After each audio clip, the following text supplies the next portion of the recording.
Hello everyone, আজ যেহেতু আমাদের গারো সংক্রান্তি, তো এখানে সব পুরোটাই কমপ্লিট করে ফেলেছে দিদি। এক হাতে করেছে, যেহেতু তোমরা অনেকেই জানো যে ওর এক হাতে সমস্যা। তো এক হাতে যতটা পেরেছে করেছে। আগের দিনকে মা তরকারিগুলো কেটে দিয়ে গেছিলো, সবজিগুলো।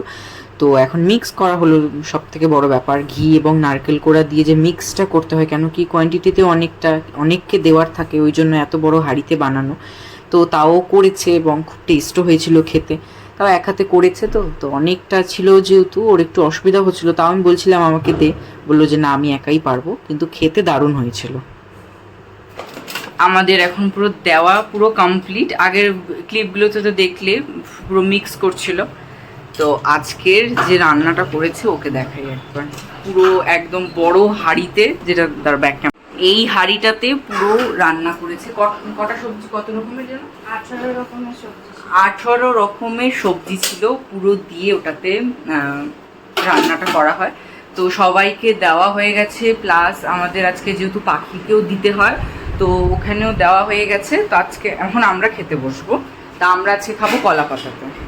হঠাৎ করে ইচ্ছা হলো কলা পাতাতে খাওয়ার, সাধারণত তো খাওয়া হয় না। এই যে কলা পাতাতে খাবো এখন। তো এটা কি জানো, গাঢ় না কি বলে এটা? গাড়ুর ডাল। হ্যাঁ, গাড়ুর ডাল। তো এটা সবার রিয়াম পাশারও।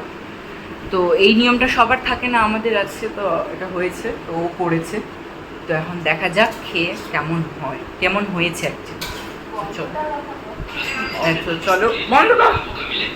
তো চলো খেয়ে বসলাম এখন খেয়ে দেখি কেমন হয়েছে।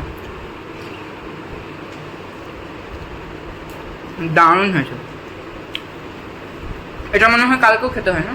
কালকে একটু মেখে দিও। দারুণ হয়েছে, টেস্টটা খুব ভালো এসছে। এই যেটা একদম দারুণ হয়েছে খেতে।